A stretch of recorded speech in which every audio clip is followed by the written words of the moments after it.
Most of our relationships with images is non-tangible or untangible.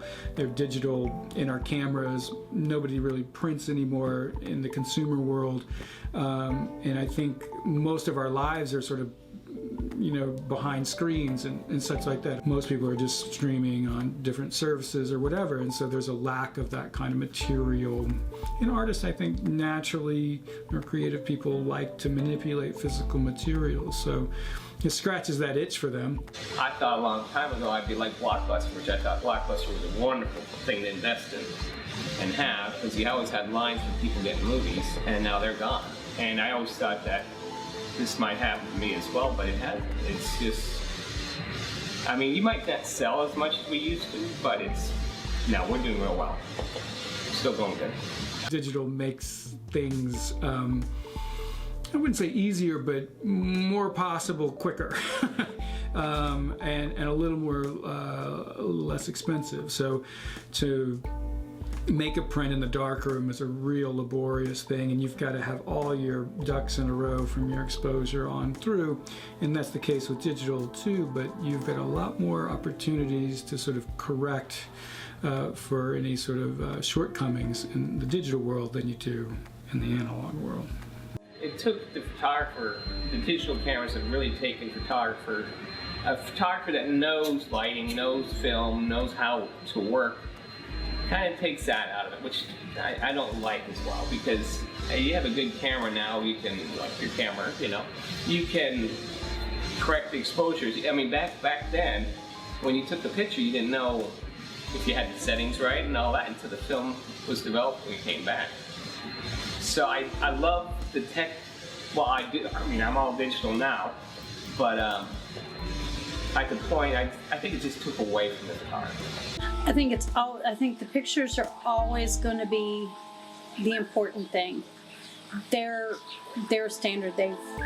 School pictures, sports pictures, parents want those memories.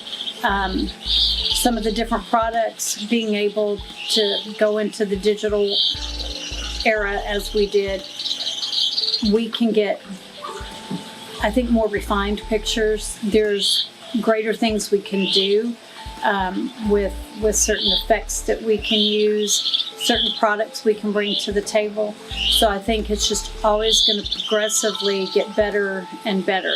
As the technology gets better, I think our pictures and our products get better. Parents love pictures of their kids, and of course in the things that they're doing, and so it's a great way that they're able to capture that season after season, or the different sports that they do. And then, like I said, sports right now is just really popular, and a lot of youth sports activities are going on and different things that relate to that. So it's just the popularity, and then, like I said, having a team come in and take pictures of the things that the kids are doing is valuable for families. Basically, a poser will help round up the kids, put them in a certain position, so it just makes the process of photographing teams go easier and faster. A cashier, they help pick out what people want package-wise, or if they don't want packages, basically they answer any questions you may have. And photographers photograph. It would be someone who positions the kids in the pose that they're supposed to have. So whatever they decide pose-wise we're having that day is what I have to stick everybody in. And so you have to sit there and try and be really patient with them. The younger they are, the harder it is to get them to do it. Yeah, it's more detail oriented. You gotta keep track of different information, calculate stuff, make sure you get the right change and all that, make sure everything's recorded right. Camera's difficult, it's just difficult in a different way. It captures a professional picture, and you also put a background behind it, which it looks professional versus just a memory that I could do on my phone. Because I was raised in this business for the longest time when I was younger, I hated being in the office. But as you get older, you grow up some. You're not just this little kid who's bored and wants to go home or do something else. I really do enjoy working for my parents. It's very laid back. It's very friendly. Everyone is really close. So like it's a separate, it's like a family away from your own family. I was talking to my students today. It's like, well, you know, everybody's a photographer now. So what's the difference there? And it, in some sense, this is the whole history of photography, that it's always become more democratic, and there's always been more and more images, and each generation has panicked because there's been more. We're inundated. You know, you can read you know, accounts in the late 1800s, like, oh my God, you know, there's more pictures than we can ever sort of dream of, and that's before they were even in newspapers or what have you. So each generation has to deal with this sort of more and more, right?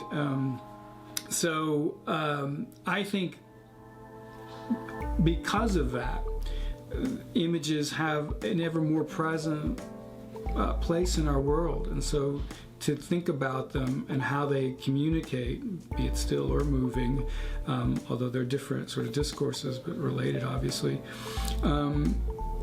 allows one to sort of be able to navigate that world and sort of understand how meaning is generated not only by other people in other contexts, be it the news or an art gallery or sports or commerce or whatever it is, fashion, you know, all these different places where we see images. But in our own work, so how we generate meaning and how we sort of express something that we see in the world, whether we want to subvert something we see or amplify something that we see. So by understanding a full breadth of that history of people thinking about images and how it changes and how it's interfaced in the culture, you're more equipped to do that. And I think that ultimately makes you not only a better photographer, but a better citizen.